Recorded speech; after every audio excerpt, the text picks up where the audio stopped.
네, 이 시간에는 우리 교장 되시는 김원수 목사님께서 졸업 강연 해주시겠습니다.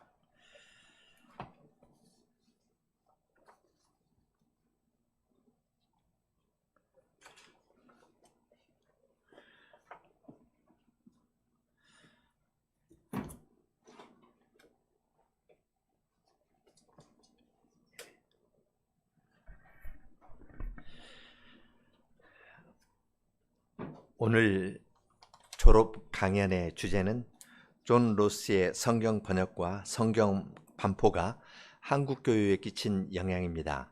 왜냐하면 연변에서 만주에서 오셨기 때문에 만주에서 일어난 역사적인 한 토막을 공부해 보는 것이 또 그곳으로 돌아간 허전도사님에게 도움이 되리라 생각해서 이번 강의는 존 로스라는 분이 그 성경 번역한 것 어떻게 했는지를 생각해 보려고 합니다.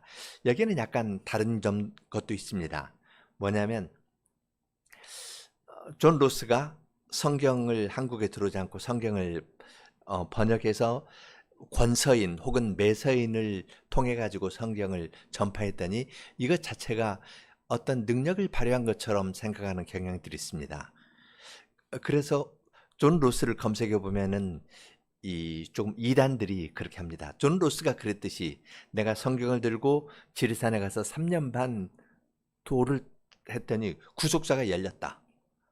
그러면서 이제 존 로스를 자기하고 다 이어가지고 이야기하는 그런 사람들도 있는 것을 보았습니다. 출발점은 하나이고 거룩하고 보편적이고 사도적인 교회를 고백하는 데에서부터 시작하려고 합니다. 특별히 금년이 이제 이 2025년인데 325년 니케아 신조 혹은 381년 니케아 콘스탄티노플 신조에 있는 이 말이 이번 졸업 강연의 시작입니다. 우리는 하나의 거룩하고 보편적이고 사도적인 교회의 관점에서 존 로스의 성경 번역과 그 활동도 생각해 보려 합니다. 놀라운 일이었습니다. 언더우드라는 사람이 1885년에 왔는데 어떤 사람들이 와서 세례달라고 하는 겁니다. 그래서 언더우드는 다른 데 갈 수도 없으니까 황해도 있는 소래에 사는 사람들이 서울에 와가지고 언더우드에게 세례받고 돌아갔습니다. 그러니까 언더우드는 나는 씨를 뿌리러 왔는데 하나님의 은혜 가운데 추수하는 것도 허락되었습니다. 이렇게 말을 하기도 했습니다. 성경 번역이 1882년에서 1887년에 이루어졌거든요. 이제 출판된 것이 언더우드가 입국한 것은 1885년입니다. 그러니까 언더우드 전에 한국어로 된 이란 성경, 그땐 이 성경입니다. 이 성경 82년에 나온 거고요. 이것은 1887년에 나온 겁니다. 신약 전체입니다. 이런 성경이 들어와 있으니까 이제 언더우드 선교사가 오기 전에 신자가 있었던 겁니다. 1907년 동로의 회록을 보면은 한국 장로교회 시작을 만주 지역에서 찾고 있습니다. 그것도 이제 제 강의록 안에 기록해 두었으니까 그거 한번 보시면 좋을 겁니다. 하나이고 거룩하고 보편적이고 사도적인 교회라는 것을 이러한 데에서 생각하면서 이 관점에서 존 로스의 이야기를 보려 합니다. 로스 하면은 잘못하면은 이제 다른 식으로 생각될 수 있으니까 이제 지리적이고 시대적인 걸 놓고 생각해야겠는데요. 지리적인 배경을 보겠습니다. 우리는 만주라고 하는데요. 중국에서는 만리장성 밖에 있다 해서 동북 삼성이라고 부릅니다. 만주라는 말은 이제 만추리아 하면은 러시아 사람들이 그 땅 차지하려고 하면서 사용한 데서 나온 말이라고도 이야기를 합니다. 동북 삼성이 있죠. 요령성, 길림성, 흑룡강성 있는데 세 성에 합하는 면적이 약 78만 평방킬로미터입니다. 남한이 10만이 좀 넘거든요. 10만 넘으니까 남한의 한 7배 정도 되는 큰 땅이라는 것을 생각하면서 이제 만주에 대해서 생각하면 좋습니다. 봉천 혹은 심양, 선양 이렇게 이야기를 하는데 그것은 만주의 중심지였는데요. 이 성길봉제 하늘천자니까 봉천동에 사시는 분들에게는 이 봉천이라는 말이 조금 더 가까이 다가올 겁니다. 거기에 봉천 신학교도 있었고요. 그리고 이제 동북 삼성이니까 동북 신학교도 있었는데 이 자리에 동북 신학교 졸업하신 두 분이 계십니다. 두 분이 동북 신학교 졸업하신 분이 지금 이 자리에 계신데요. 이제 조금 이따 전심 하시면서 동북 신학교에 대해서 물어보시면 잘 아실 겁니다. 박영룡 박사가 이 일제시대의 신사참배를 피해 가지고 동북 신학교에 가서 강의됐었던 곳입니다. 그곳이 존 루스가 이 성경을 번역하고 출간했던 그곳입니다. 그런데 18세기 후반의 만주를 보면은 쉽지 않습니다. 아펜 전쟁이 1840년부터 있었고 1860년에 또 2차가 있었죠. 그리고 태평천국에 난 청일전쟁이 1895년에 있었습니다. 그리고 의화단 운동이 1900년, 러일전쟁이 1905년, 이거 만주 지역을 중심으로 해서 청일전쟁, 의화단 운동, 러일전쟁이 이렇게 복잡하게 있었습니다. 존 로스가 활동할 때 그 당시는 평온하지 않았습니다. 불안정한 상황에서 선지자들이 잦은 철수를 해야 되기도 했습니다. 존 로스는 스코틀랜드에서 왔는데요. 스코틀랜드 위에 보면 색 짙은 데가 하일랜드고요. 조금 옅은 데가 로우랜드입니다. 하일랜드 중앙 딱 있는 그곳이 인버네스라는 곳인데 존 로스는 그곳에서 태어났습니다. 그래서 하일랜드니까 산들이 많죠. 만주에 와가지고 좀 친밀함을 느꼈답니다. 왜냐하면 스코틀랜드의 산하고 비슷해서 만주의 산을 보니까 좋다. 그렇게 이야기를 했고요. 존 로스는 식물에 대해서 관심이 많아가지고 식물 도감에 국제 식물 도감의 몇 종류를 보고해서 식물학자로 인정받기도 합니다. 어려서부터 좋은 환경에 자랐는데요. 이 하일랜드의 언어는 게일 언어, 가일릭 혹은 게일 언어라는 건데 영어하고 다릅니다.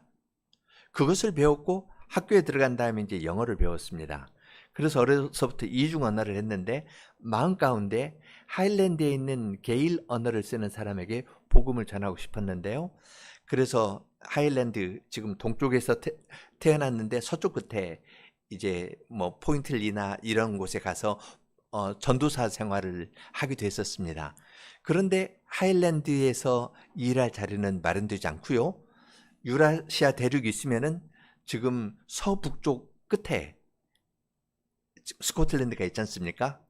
그런데 거기에서 유라시아 대륙 동쪽으로 가면은 만주가 나오는 겁니다. 그쪽으로 와서 이제 사역을 하기 시작했습니다. 그가 속한 교회는 연합장로교회고요. 이것이 합해서 연합자유교회로 바뀝니다. 제 강의한 밑에 보면은 이번에 조금 제가 공부를 했는데요. 연합자유교회 혹은 연합자유교회 하는 것으로 봐서 웨스트민스터 신앙고백서를 택하지만 철저하진 않습니다. 조금 느슨하고 또 연합장로교회의 신학교의 교수는 그 당시 19세기에 있었던 독일의 문서설이나 이러한 것을 조금 더 친근감을 갖고 학생들에게 가르치는 그러한 학교에서 자랐습니다. 그런데 로스의 주석서를 읽어보면은 그 영향은 없습니다.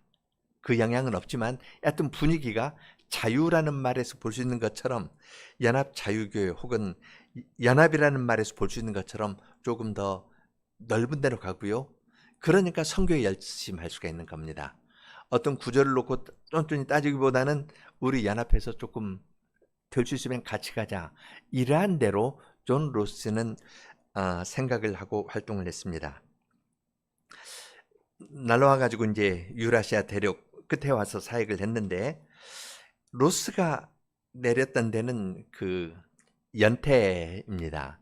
연태하면 연태 고량주가 나시면 거기에 존 로스가 거기에 거기서 배에 내렸다는 것을 생각하시면 됩니다. 연태에서 내려가지고요 위로 쭉 올라가면은 대련이 있는데 여긴 우리 동문 한 분이 거기서 일하고 계시죠. 그곳은 지나서 영구라는 데로 갑니다. 영어로는 뉴창이라고도 하는데 잉커우 혹은 영구라는 데로 가는데요. 거기에서 쭉 올라가면은 봉천 혹은 심양 혹은 묵덴이라고 부르는 곳이 나오는데 한 300km쯤 떨어져 있습니다. 영구에서. 그런데 그 당시에는 길이 좋지 않기 때문에 가는데 뭐 며칠 대체로 진흙밭이어 가지고 가기 아주 어려운 곳이었습니다. 그래서 한 일주일 그 당시에는 걸려서 가고 그랬답니다. 동쪽으로는 산이고요. 영구에서 이 봉천까지 가는 데는 이렇게 평지입니다. 이제 만주 사역을 염두에 두고 영구에 정착을 했는데요. 학문적으로 재능이 있어서 언어를 11개의 언어를 구사했다고 할 수 있었다고 합니다. 그리고 언어를 배우는데요. 1876년에 중국어 입문을 쓰고요. 1876년에 이응찬이라는 한국어 과외 선생을 모시거든요. 공부해가지고 1년 후에는 한국어 입문서를 냅니다. 그리고 그 안식년으로 간 1879년에는 한국사, 중국사 뭐 이런 역사책을 씁니다. 그래서 그것이 나중에 인정받아가지고 신학박사 학위를 받는데요. 이러한 것은 그는 언어를 배울 때 단순히 배우는 것이 아니라 문화와 역사 가운데에서 언어를 배우려는 사람이었다는 것을 이러한 저작을 통해서도 알 수 있습니다. 이제 오후 강의에 이걸 쓰려다가 오후에는 제가 PPT를 안 만들어서 이걸 가져왔는데요. 이것은 이 동관교회라는 곳인데 1876년에 개척을 했고요. 그 다음에 동관교회 예배당을 1889년에 준공을 했습니다. 그런데 이 건물은 지금 없어졌습니다. 1900년 의화단 사건 때 없어지는데요. 이 건물을 보면은 여기에 존 로스의 어떤 생각이 딱 담겨 있습니다. 건물에. 모든 건물은 그 당시의 세계관을 잘 표현하거든요. 아래층은 서구적입니다. 위에는 동양적인 것을 얹었어요. 그래서 여기에서 선교 사역을 하되 모든 것을 치우고 서구하는 것이 아니라 두 가지를 어떻게 조화시켜 나갈 것인지 이것을 생각하면서 이것을 건축 양식으로도 구현해 내려고 노력했었습니다. 그런데 이것은 이제 의화단 사건 때 다 사라지고요. 그 전에 1898년에 동북신학교를 개교합니다. 그러니까 존 로스는 처음에 가서 순회 전도를 하면서 교회를 개척했고요. 교회를 개척하면서 교육에 좀 힘을 썼고 어느 정도 된 다음에 이 동북신학교를 세워서 초대 교장으로 일을 해 나갔습니다. 이제 여기에 대해서 중국과 관련된 이야기는 오후에 또 계속 말씀드리겠고 이제 성경 번역에 대한 로스의 생각을 들어보겠습니다. 로스는 처음부터 이 만주로 갈 때요. 선임 선교사가 이쪽에 가서 토마스 선교사의 순교에 대해서 이야기를 했습니다. 토마스 선교사는 1866년에 대동강에서 순교했지 않습니까? 그 순교 이야기를 하면서 그쪽에 복음을 전할 도록 좀 격려를 했습니다. 왜냐하면 그때는 대원군의 쇄국 정책으로 거의 유일하게 예외적으로 닫혀 있는 나라였거든요. 그래서 이 존 로스는 한국의 복음을 전할 생각이 있었습니다. 그의 기본은 만주 선교사입니다. 이 점을 저희가 놓치면 안 됩니다. 한국의 관점에서 존 로스를 해석해서 이야기를 하는데 이건 일부입니다. 존 로스는 읽어보면 이분은 기본적으로 만주 선교사예요. 중국 선교사라는 걸 생각을 하고 그러면서 마음이 넓어졌고 한국에 대해서도 생각했다는 것이지 우리의 관점에서 보면 안 될 건데요. 하여튼 그는 처음부터 한국에 대한 생각이 있었습니다. 아주 말을 재밌게 하는데요. 한국어는 표문자로서 여인이나 어린아이도 하루 만에 익힐 수 있다. 원본은 그렇습니다. 그런데 어떤 책은 하루 만에 한글 익힌다는 것이 너무 세니까 번역을 하면서 수일 만에 익힐 수 있다. 이렇게 바꾸어서 번역을 했던데 이번에 이걸 공부하면서 원본을 다 찾아봤더니 거기는 하루로 되어 있습니다. 한글 자모 이렇게 익히는 건 하루면 된다 하고 존 루스가 이야기를 했는데요. 그 전에 저희 한국에 와서 사역을 했던 고재수 선교사도 똑같은 말을 하대요. 한국 자모는 하루면 익힐 수 있다. 그냥 뜻은 몰라도 읽을 수 있다. 그랬는데요. 여튼 이 존 루스도 한글의 아름다움과 쉬운 것 여기에 매료가 되었습니다. 그러면서 이제 말을 하는데요. 지식인들이 존 루스는 중국어를 아주 수준 높게 했습니다. 그래서 한국 지식인들하고 이야기할 때 중국어로 이야기를 했는데 하나 발견한 거가 있습니다. 이 사람들이 중국 지식인이 상당한 수준의 중국어를 한다 하더라도 마음으로 느끼지 못하고 있다. 머리만 돌지 어렵게 하지 마음으로 느끼면서 언어를 온몸으로 느끼면서 자기를 표현하는 거지 않는다. 마치 영국 지식인들에게 라틴어와 같다. 그래서 감흥이 없다. 그렇게 이야기를 합니다.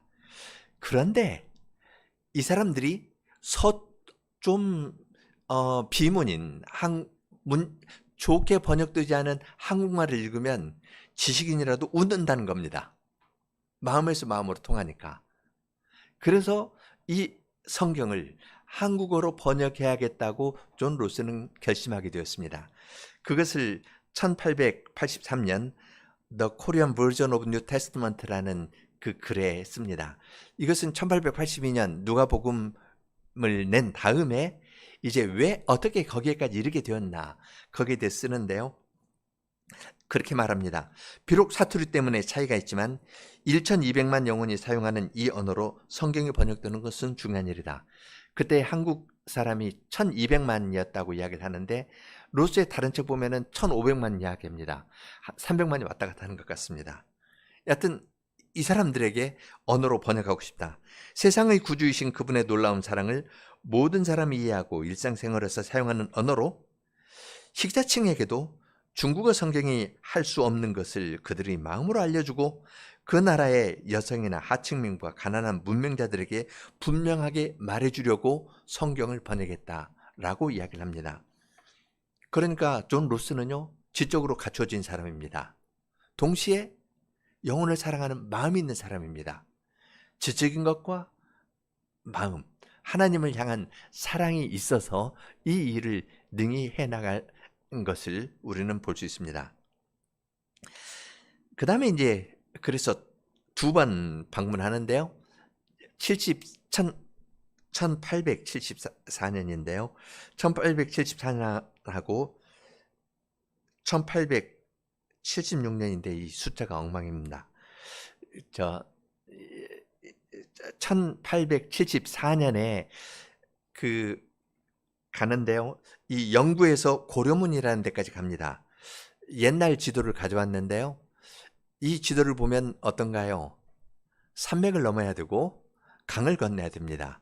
아주 어렵습니다. 일주일 걸려가지고 아주 어렵게 갔습니다. 고려문에 가서 고려문이라는 것은 다음에 나올 텐데요. 이 청나라에서 만주가 자기 조상들이 발원한 곳이기 때문에 그 근처를 긴 나무로 목책을 만들었습니다. 그래서 장책이라고 하고 목책이라고 하면서 6군데의 문만 열고 왔다 갔다 하는데요. 고려문이라는 데만 남쪽에 의주에서 신의주 의주하죠. 그 의주에서 한 50km, 48km 떨어져 있는 고려문이라는 곳만 1년에 4번 열었습니다. 그렇게 대원군이 철저하게 쇄국 정책을 폈고 청나라도 막았습니다. 지금처럼 왔다 갔다 할 수 있다고 생각하면 안 됩니다. 그렇게 막았는데 이 사람들을 만났을 때 장사하는 사람들은 뭘 보겠습니까? 존 로스가 입고 있는 양복을 보는 겁니다. 이거 갖다 팔면은 돈 많이 되겠는데. 그래서 거기에 대해서만 물어보지 존 로스가 건네주는 성경에 대해서는 관심을 안 갖습니다. 그래서 실망한 이야기를 존 로스는 기록하고 있는데요. 그래도 장사하는 사람들에게 한자어로 된 이 전도지 성경을 주었는데 그 중에 한 사람이 백옹준 나중에 그 의주에서 중요한 일을 하는데 그 아버지에게 주었는데 아버지가 그거 갖다 주었더니 아들이 이걸 읽고 이제 존 로스를 찾아온 이야기가 뒤에 나옵니다. 2차 방문 때에도 우여곡절 끝에 이응찬이라는 분을 만나서 선생으로 모시고 옵니다. 이응찬은 요한복음과 마가복음 번역을 시작하기 시작했고요. 그런데 외국 사람들에게 돈 받고 일한다고 누가 이야기를 하니까 다시 그 고향으로 돌아갔습니다. 이제 이것이 1876년이고 1877년부터까지 이렇게 가는 이야기인데요. 그 다음에 보면은 성경 번역은 다른 것과 함께 이루어집니다. 세례를 받는 사람들이 생기는 것하고 성경 번역하는 것하고가 함께 이루어지는 것을 볼 수 있습니다. 1878년 4월에 1879년부터 1881년까지 2년간 존 로스가 스코틀랜드에 안식년으로 갑니다. 그리고 이때 이제 재혼을 하는데요. 왜냐하면 그의 아내는 오자마자 겨울 나고 그 몸이 약한 상태에서 아이를 낳고 죽었습니다. 그래서 한 6, 7년 있다가 이제 스코틀랜드에 갔을 때 재혼을 했는데요. 재혼해서 이제 중국에 왔는데 낳은 자녀들 가운데 넷을 잃었습니다. 그리고 한 넷쯤 살았을 겁니다. 몇 명 살았는지는 잘 모르겠는데요. 아마 사진 보니까 넷쯤 되는 것 같아요. 이제 그런 어려운 그 시절들을 보냈는데 이렇게 갔을 때 어떤 알려지지 않은 무명의 성도가 세례를 받았는데 이때 맥킨타이어 목사에게 받습니다. 맥킨타이어 존 로스와 함께 동역한 사람인데요. 이 존 로스가 이제 부인을 잃고 아이만 있으니까 존 로스가 스코틀랜드에 연락해서 자기 여동생 보고 와서 자기 아이를 봐달라 합니다. 그래서 와서 아이를 봐주다가 함께 일하던 맥킨타이어 목사가 있으니까 맥킨타이어 목사하고 혼인을 하게 됩니다. 그래서 이제 맥킨타이어 목사가 존 로스하고 더 여러 가지로 얽히면서 성경 번역하는 일을 하는데 재미있게 일이 잘 진행되는 것은 중요한 사람이 그 자리에 없을 때입니다. 맥킨타이어보다 로스가 훨씬 더 능력 있고 어학도 뛰어났는데 가 있을 때 맥킨타이어에게 와가지고 무명의 성도가 세례를 받습니다. 뭐 김진기니 누구냐 하면서 이야기를 하는데 문서 보면은 이름을 밝히지 않아서 추정이지 정확하지는 않습니다. 근데 정직하게 이야기하면 1번 처음 받은 사람은 무명입니다. 두 번째는 백홍준인데 자기 아버지가 그 로스에게서 1874년 1차 때 성경을 받았던 사람인데 이 사람이 찾아온 겁니다. 의주에서 영국까지 하려면 일주일간 걸어서 온 겁니다. 일주일 걸어와 가지고 이야기를 하면서 세례 받고 싶다는 뜻을 표현하니까 이제 서너 달 가르쳤습니다. 가르친 다음에 세례를 주었는데요. 이때 세례 받을 때 이런 식이었습니다. 세례 받겠다면 그냥 주는 것이 아니라 예수를 믿는다면은 당신은 그 나라에서 죽을 수도 있는데 순교할 수도 있는데 순교를 각오하고 그리스도 함께 죽고 함께 사는 세례를 받겠냐 그렇게 묻습니다. 그리고 그렇다면은 가족도 어려움을 당할 수 있으니까 고향에 가서 부모님에게 이야기를 해서 부모님에게 그 사실을 이야기를 한 다음에 세례를 받겠냐 그렇게 해서 두 사람한테 돌려보냈는데 한 사람은 돌아오지 않고 한 사람만 돌아와서 세례 받았다는 기록이 있습니다. 그러니까 이때 대원군 시대에 세례 받는다는 것은 굉장히 어려운 거였습니다. 이렇게 세례 받는 사람들이 있을 때 이 사람들이 함께 성경을 번역했습니다. 성경 번역은 그냥 한자를 놓고 한글로 번역하는 겁니다. 이것을 영어 성경과 헬라어 성경을 가지고 재검토하는 일은 맥킨타이어가 조금 했고요. 나중에 돌아와서 잔 로스가 이 일을 철저하게 했습니다.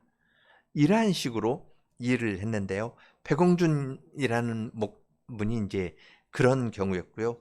세 번째는 이응찬인데, 이응찬 이 사람은 무서워가지고 도망갔었거든요. 도망갔다가 다시 와가지고 성경 번역하는데 합류합니다. 네 번째는 이름이 알려지지 않은 사람인데요. 그리고 세례를 받으려고 하는 사람들이 몇 달씩 공부를 했습니다. 그래서 이때 1879년부터 그 영구에서 주일 밤에 한국 사람들끼리 모임을 갖게 되었습니다. 10명 조금 넘는 사람들. 성경 공부를 마치고 간 사람들은 한 30명 되는데 10명 좀 넘는 사람들이 모이기 시작했습니다. 그래서 이제 어떤 분들은 이것을 한국 최초의 교회라 이야기를 하는데, 이제 교회라는 것을 어떻게 정의하느냐에 따라 달라집니다. 목사와 장로가 있는 조직된 교회를 이야기를 한다면 이건 아니고요. 자기 목사가 있어서 교회라고 하느냐 하면은 아직 거기에도 미치지 못하고, 이제 목사 장로까지 있어서 조직된 교회냐, 이제 거기에 따라 가지고 최초의 교회가 황해도에 있는 소래교회냐 아니면 세문안교회냐 이 논쟁할 때 그 기준에 따라서 논의되는 걸 볼 수 있는데요. 하여튼 끌어올리려고 하는 분은 여기에까지 갑니다. 그러나 그렇게까지 너무 문자에 매일 건 없고, 왜냐하면 그러면 다른 데로 빠지기 때문에 그렇습니다. 다른 데 빠지는 것은 다음에 강의 마지막에 말씀드리겠습니다. 여기서 주목할 점은 이 시기에 4명이 세례를 받는데요. 어떤 사람은 일은 열심히 하는데 세례를 못 받는 사람이 있습니다. 서상륜이라는 분인데요. 영구에서 치료를 받은 이후에 이 번역팀에 합류하는데 세례 받는 것은 이때가 이제 1879년 8년 이 무렵인데 4년 지난 다음에 세례를 받습니다. 그러니까 세례를 함부로 쉽게 주지 않았다는 것을 여기서 볼 수 있습니다. 아주 특별히 어렵기 때문에 더 검증하고 부모에게도 이야기를 하고 그 순교를 각오한 사람들이 이제 세례 받은 것을 볼 수 있습니다. 성경을 번역하면서 이렇게 세례자들이 나왔다. 그리고 최초로 모임이 시작됐다. 이건 놀라운 일 아닙니까? 그러니까 이 말은 로스에게 공을 돌릴 수 없고 맥킨타이어에게 돌릴 수 없다는 겁니다. 로스는 지금 스코틀랜드에 가 있는데 맥킨타이어 아래에서 이렇게 있었거든요. 이건 맥킨타이어가 원해서 한 일이 아닙니다. 그냥 마지못해 떠맡은 일이었거든요. 찾아오는 사람들이 있으니까 하다 보니까 이 일이 이렇게 진행된 겁니다. 그 다음에 이제 책을 조판하고 출판하면서 또 다른 일이 발생합니다. 존 로스는 이제 스코틀랜드에 가 있을 때 모금을 하고요. 인쇄기도 사고 이 한글 활자를 주조한 것을 전에는 목판으로 했는데 나무로 이렇게 주조한 그러한 것을 한 35,000개 활자를 일본에서 주조해 가지고 만주로 가져옵니다. 그 사이에 이제 초역이 완성되는데요.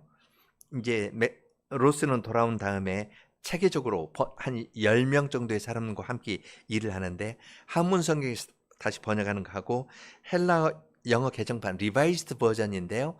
이건 킹제임스 버전을 리바이즈한 겁니다. 이제 그리고 이때 헬라어 본문이 새로 나왔는데 그 헬라어 본문을 가지고 이것에 따라서 철저하게 했습니다. 그리고 이제 나중에는 성구사전 그리고 메이어라는 주석들 이걸 가지고 번역을 비교하면서 일관성을 찾으려고 노력했는데 이렇게 일이 진행될 때 다른 면에서 김청송이라는 약장사가 하는 일이 있습니다. 이 사람은 되게 굼뜬 사람이고요. 한 3,000부 정도 인쇄할 때 이렇게 하나씩 빼서 하지만 4페이지 조판할 정도로 한번 가르쳐주면 아는 것이 아니라 대여섯 번 이야기를 해야 겨우 알 정도의 사람이었는데 근데 이 사람이 조판하면서 성경을 꼼꼼히 보기 시작했습니다. 조판하면 이거 찍어서 이 돌아갔는지 어떤지 이런 거 다 한번 보거든요. 그러면서 조판 끝난 다음에 나 예수 믿겠다. 해서 5번째 세례자가 됩니다. 그러니까 조판도 그냥 이루어진 것이 아니라 구원 얻는 일하고 함께 관련되어서 이루어지는 것을 볼 수 있고, 이 사이에 이제 이 서상윤이라는 사람도 세례를 받게 됩니다. 1878년쯤 했는데 약 4년 지난 다음에 하죠. 이 사람이 찾아왔을 때는 안 믿는 사람이었고요. 자살 충동이 있어가지고 굉장히 정신적인 어려움을 겪는 사람이었는데, 이것이 지나면서 해소되니까, 그러니까 이 서상윤도 성경 번역하면서 이런 문제가 해소된 겁니다. 그래서 세례를 받는데 이르게 되었고, 이제 누가복음이 인쇄되니까 서상윤은 난 이것 가지고 권서인, 다른 사람에게 책을 읽도록 권하는 권서인이 되겠다고 이야기합니다. 요약하면은 성경을 번역하거나 인쇄하거나 반포하는 과정에서 회심하는 일, 그리고 목숨을 걸고 세례받는 일들이 있었다는 것이 이 초기 역사에서 볼 수 있는 아주 놀라운 일입니다. 출판하기 전에요, 이제 예수 성교 문답, 예수 성교 요령 이런 것을 발표하는데요. 그 예수 성교는 거룩한 예수교 문답서 그 말입니다. 세례받을 사람을 위해서 묻는 문답이고요. 그 다음에 예수교 요령하면은 믿음의 기본도를 해서 이걸 맨 먼저 1881년에 만들어냈습니다. 그것은 세례받을 사람들에게 기본적인 걸 알려줄 뜻들이 있고 수요가 조금 생기기 시작했다는 것을 의미합니다. 대두법이라는 거가 있는데요. 지금 옆에 보면은 그 띄어쓰기가 몇 군데 되어 있지 않습니까? 이제 하나님이란 이름 할 때에는 대두, 머리를 든다는 말입니다. 그래서 한 칸씩 띄워놓는 건데요. 그전에는 띄어쓰기를 안 했는데 존 로스의 다른 책, 한국어 문법책에서 최초로 띄어쓰기를 합니다. 단어별로. 그리고 성경에서도 대두법을 하니까 이제 조금 틈이 있어서 읽기 쉽고, 제대로 그 띄어쓰기 된 것은 훨씬 후에 이루어집니다. 1911년 판이나 뭐 그때부터 이루어지고 그전에 아닙니다. 다시 이제 그 1887년입니다. 1887년, 이제 1882년에 누가복음 간행되고 87년에 이렇게 신약 전체가 이런 식으로 나오게 되었습니다. 이제 일상어로 번역하려 해가지고 6월절은 넘었다 하니까 넘는 절, 6월절 넘는 절 그렇게 번역을 하기도 하고요. 빌라도 총독 아니고 빌라도 사또가 이런 식으로 일상적인 언어로 번역하려고 노력했습니다. 그리고 이제 어려운 것이 하나님 이름인데요. 중국에서는 상제 혹은 신 이렇게 썼는데, 상제라는 말은 한국 사람에게 오는 말, 가까이 와닿는 말이 아니고, 신 하면은 한 글자만 쓰면은 신과 귀는 다른데, 한국에서는 한 글자만 쓰면은 이것은 이 귀신으로 이해가 되기 때문에 하나님에게 사용하기에 적합하지 않다. 그런데 하나님이라는, 하늘님이라는 말은 그냥 한국에서 일상적으로 사용되는 것이고, 하늘님 하면은 님은 존경하는 것이고, 한자로 하면 천주인데 가톨릭에서 이미 천주라고 쓰고 있는데, 천주라는 한자보다 그 뜻을 가지고 있는 하늘님이라고 번역하는 것이 좋겠다고 결정을 내립니다. 그래서 이제 그때 하늘, 하날 해서 아래 하자거든요. 아래 하자이기 때문에 이것이 아로 발음되기도 하고 의로 발음되기도 합니다. 이건 일관성 없습니다. 그 다음에 이제 개신교에서는 하나님이 되고 가톨릭에서는 하느님이 됐는데, 이건 그 로스의 성경 번역, 그 제가 연도별로 있는데 한번 다 찾아봤더니 결론은 일관성 없는 거였습니다. 이게 언어거든요. 그리고 한 책 안에서도 그렇고 그 다음 뒤로 가면 한 방향으로 가야 되는데, 아직 이때에는 일관성 없게 왔다 갔다 해서 그 하나님 가지고 유일신 이야기하는 것은 별로 근거가 없는 이야기라는 것을 이번 공부하면서 알 수 있었습니다. 이제 성령, 성신 그거 문제가 있는데요. 신이라는 것이 이 부정적인 의미로 사용된다. 이제 존 로스의 이야기입니다. 그리고 그 이제 하나만 쓰면은 부정적으로 쓰고 함께 성신을 쓸 수가 있는데, 로스에 따르면 중국어에서 신은 이때 신은 마음을 의미하니까 성신하면 거룩한 마음이 된다.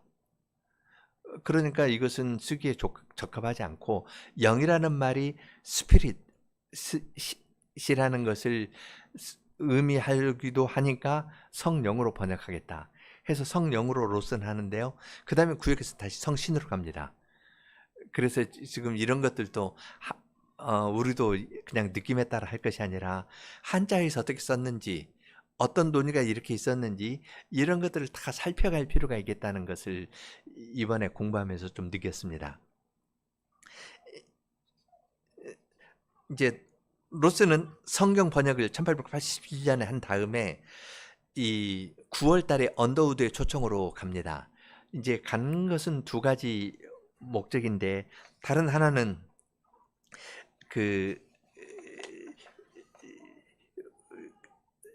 이제 로스의 성경 번역을 가지고 믿는 사람이 있으니까 그 사람들이 청한 것도 있었는데, 그것보다도 언더우드를 만나서 성경, 자기가 번역한 성경을 이 사람들 어떻게 잘 쓸 수 있을지 이런 걸 생각하러 간 것 같습니다. 이분들이, 미국 선교사들이 일본을 통해 가지고 오면서 이수정 씨가 번역한 이 성경을 가져왔거든요. 그러니까 이제 여기에는 복잡해지는 겁니다. 일본에서 가져온 성경이 있고요. 그 다음에 이 성경을 출간하는 데에도 스코틀랜드 성서공회에서 자금 지원하기도 하고, 영국 성서공회에서 지원하기도 하고, 미국 성서공회에서도 지원하기도 합니다. 그러니까 이제 그 다음에 채택도가 어떻게 하는 것은 개인의 번역을 넘어서서 성서공회 간의 문제, 아니면 선교사들의 관점, 이런 것들이 아주 종합적으로 아주 복합적으로 아주 쉽지 않게 논의되는 것을, 글들을 읽어도 무슨 말인지 의도가 무엇인지 잘 알 수 없게 복잡하게 논의되는 것을 조금 볼 수 있었습니다. 이제 치울 때 이야기는 선교사들이 치웠습니다. 좀 해보려다가 안 했는데요. 평안도 방언이 심하다라는 거였는데, 그래서 한번 읽어봤습니다. 정말 심한가? 그랬는데 평안도 방언의 중요한 것은 국외음악 안 돼 있어서 천지, 편디 이거거든요. 그러니까 규칙성이 있습니다. 그리고 이건 듣는 거가 아니라 읽으니까 보면 읽을 수가 있어요. 그래서 평안도 방언 때문에 치운다는 것은 그건 외국인이면 그럴 수 있겠다. 그러나 한국 사람이면 설득이 안 됩니다. 동시에 평안도 사람들이 이 성경으로 신앙을 가졌습니다. 1907년 처음 동로회가 열렸을 때 평안도 사람의 신자는 서울 경기도 신자의 10배입니다. 여긴 2만이면 서울 경기는 2천이에요. 그러니까 평안도 발언이니까 로스의 번역이 받을 만하지 못하다는 건 별 근거가 없는 그러한 주장이라는 것을 몇 가지 단순한 역사적 사실로 확인할 수가 있었습니다. 그 다음에 이제 출간된 권서인에 관한 건데요. 봉천하고 연길은 좀 흐릿하게 처리를 했는데요. 여러분 저희 형제들이 일하는 연길이 저쪽 북쪽 끝에 있습니다. 끝에 있고요. 봉천이 거기에 있고, 그 다음에 이제 서간도, 강계, 의주, 소래, 서울 이러한 데 성경 번역이 이렇게 받아들여졌습니다. 재미있는 건 서간도 조선족 마을인데요. 1884년에 존 로스가 방문하는데, 여기에 이 간도라는 것은, 서간도 하면은요, 간이 사이간자도 되고 개척할 간자도 됩니다. 한자가 두 가지로 쓰이는데, 사이간자는 중국에서 만든 목책이 있고 압록강이 있고 그 사이의 땅이라는 겁니다. 그리고 그 땅에 가서 간척을 했으니까 개간에 따가지고 간도라고 이야기를 합니다. 서간도는 압록강 서쪽에 있으니까 서간도고요. 북간도는 백두산 위쪽에 있으니까 북간도고, 아니면 동간도라고 이야기를 하기도 하고, 서 하니까 동해야 되는데 동서하면 옆으로 있어야 되는데 위쪽에 있잖아요. 그러니까 북간도, 서간도, 대체로 말은 이렇게 굳어졌습니다. 이 땅이 비옥하기 때문에 약 3만 명 정도의 한국인이 조선족이 그 당시에 살았다고 이야기를 합니다. 김청송이라는 사람이 1882년에 누가복음 출간되었을 때 이걸 가지고 가서 이 지역에 다니면서 복음을 전했습니다. 그래서 그 또다시 이야기를 하고 다른 사람이 와서 이야기를 하니까 1884년 11월에 로스하고 웹스터가 방문을 해서 75명 세례 주는 이야기가 있고, 이때 웹스터는 앞으로 수년 안에 이 골짜기에서 위대한 기독교 교회가 될 기초가 놓였다. 하나님과 그분의 은혜의 말씀께 맡깁니다. 이러한 말을 할 정도였습니다. 이제 서간도에 그러한 큰 일이 있었고요. 그 다음에는 의주, 강계, 소래 교회입니다. 맨 왼쪽에 있는 것이 백홍준 목사고 아래에 있는 것이 서상륜, 그리고 오른쪽에 있는 것이 서경조인데요. 서상륜, 서경조는 그 형제입니다. 그리고 강계 교회가 있었는데 무명의 권서인들이 이야기를 했습니다. 이 사람들은 이 미국 선교사들이 왔을 때 그 사람들에게 세례받아 달라고 하지 않았습니다. 강계는 교통이 안 좋은 촌인데요. 산골 마을인데 사람들이 더 이래서 그런지 우리는 로스고 당신은 미국 사람들이다. 그래서 당신들에게 안 배우겠다.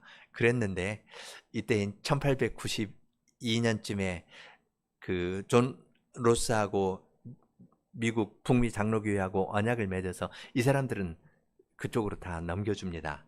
그래서 이제 그런 일이 있었는데요. 하여튼 로스는 강계 교회에 대한 마음이 있었어요. 왜냐하면 자기 성경 읽고 권서인이 가서 전도했는데, 그러나 스코틀랜드 선교부는 우리의 선교의 일은 중국이지 한국이 아니다. 그렇게 해서 우리의 제한된 역량 때문에 갈 수 없다 해가지고 선교부하고 충돌도 있었는데, 여하튼 그래서 그 안에서 잘 마무리되었습니다. 세문안교회에 이제 1881년에 존 로스 한국에 왔을 때 방문하는데요. 이 서상륜의 권서 활동과 전도로 이야기를 신자들이 많았고요.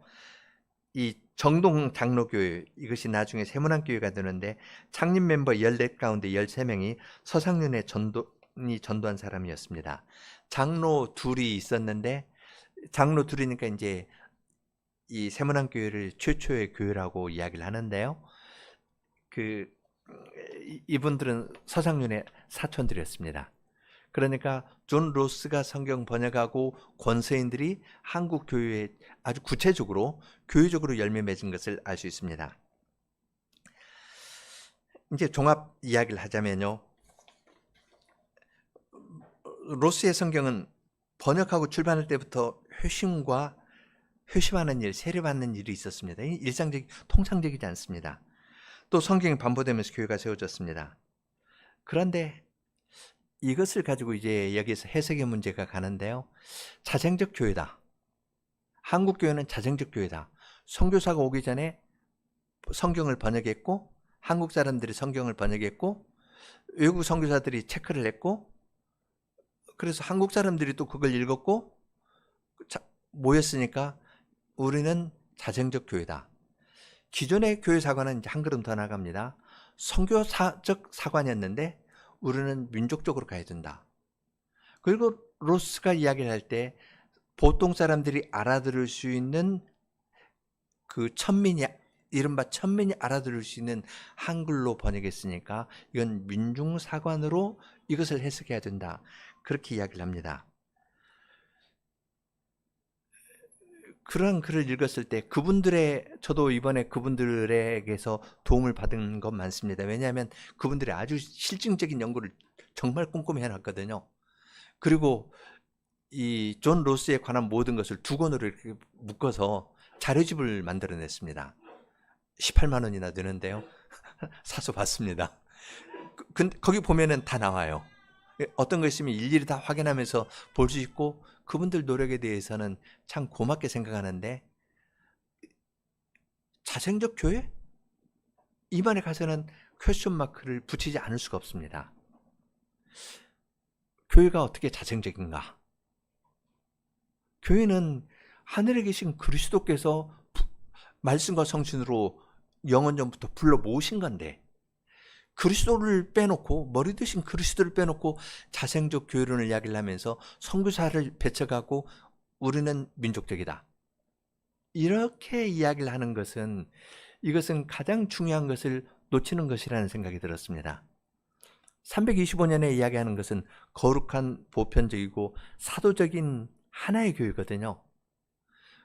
그분을 삼위일체를 고백하면서 교회를 이렇게 고백했는데, 이 신앙 고백에서 떠나기 때문에 저런 주장들이 있다는 생각이 들면서, 이러한데 결국 우리냐, 우리 민족이냐, 외국 선교사냐, 이렇게 대립적으로 보는 것이 아니라, 지배계층이냐, 한글을 쓰는 민중이냐, 이렇게 대립적으로 보는 것이 아니라, 말씀과 성신으로 불러모으시는 그분에게 초점을 맞추고 나아가는 것이 이 사건을 바르게 보는 거라 생각합니다. 왜냐하면 번역할 때 어떤 사람들이 회심했거든요. 안 믿는 사람이 믿게 되었거든요. 정신적으로 약한 사람이 그걸 넘어섰거든요. 이건 이 말씀 봉사를 통해서 주님께서 행하신 일이기 때문에, 이것은 학자들의 어떤 그런 말로 쉽게 규정해서는 안 된다고 생각합니다.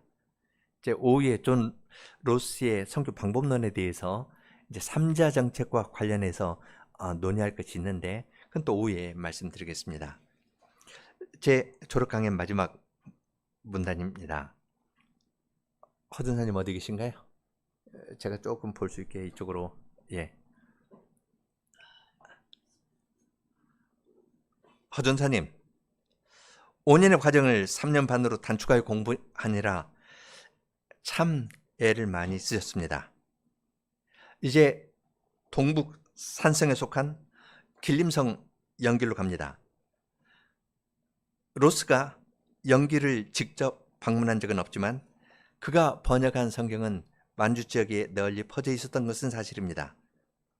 이제 허준사님은 중국과 러시아와 일본이 힘을 겨루던 시기에 존 로스가 활동한 그 역사적인 곳에서 복음을 전하러 가십니다. 지금도 이쪽으로는 여전히 공산당의 집권 아래에서 교회들이 어려움에 있지만 그곳에 주님의 복음을 전하러 갑니다. 지난주에 치른 예배학 기말고사의 한 부분을, 답안지의 한 부분을 인용하면서 격려하고 싶습니다. 문제는 웨스트민스터 예배 모범에서 구원과 예배의 관계를 말하는 부분을 적시하십시오. 예배의 요소에서 기도, 말씀, 성례 등등 그러한 요소에서 구원의 사실이 어떻게 선포되고 경험되는지를 웨스트민스터 예배 모범 안에서 설명해 보십시오 하는 것이 문제였습니다.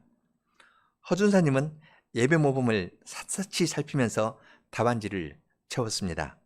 답안지 일부를 읽겠습니다. 웨스트민스터 예배 모범을 보면 구원의 지식과 참된 경건에 대한 무지에서 벗어나게 해주시기를 구한다는 말로 시작한다. 말씀 설교는 구원을 베푸시는 하나님의 능력이라고 가르친다. 따라서 구원에 이르게 하는 말씀이 전파되고 받기를 구한다. 설교 후에는 받은 자비와 구원에 대하여 합당하고 엄숙하게 감사한다. 예배의 현장에서 구원이 선포되고 있으며 선포된 말씀으로 구원을 맛보면서 감사와 경배를 드린다. 이것이 답안지였습니다. 허준사님, 웨스트민스터 예배 모범에서 가르치는 대로 구원이 선포되는 예배에서 성신과 진리로 계속 경배하기를 기대합니다. 주님께서 교회 안에서 말씀을 전파하는 자리에 두신다면, 말씀 전파자로 임직이 된다면, 로스가 평범한 말로 성경을 번역한 것처럼 교인이 모두 알아들을 수 있는 쉬운 언어로 그림이 그려지게 말씀을 전파하여 열매를 풍성히 맺게 되기를 기도합니다. 로스의 성경 번역을 놓고서 자생적 교회론을 주장하는 사람들이 있는데, 자생적 교회론이라는 것은 어불성설입니다. 선교사적 교회관을 비판할 때에는 조금 도움이 될지 몰라도 교회에서 사역하는 데에는 아무런 도움이 되지 않습니다. 세상으로부터 독립하여 오직 하나님만을 의지하려는 학교, 독립개신교회 신학교의 제5기 졸업생답게 주님만을 의지하면서 이 길을 다른 동문과 목사님들과 함께 걸어가기를 기도합니다. 감사합니다.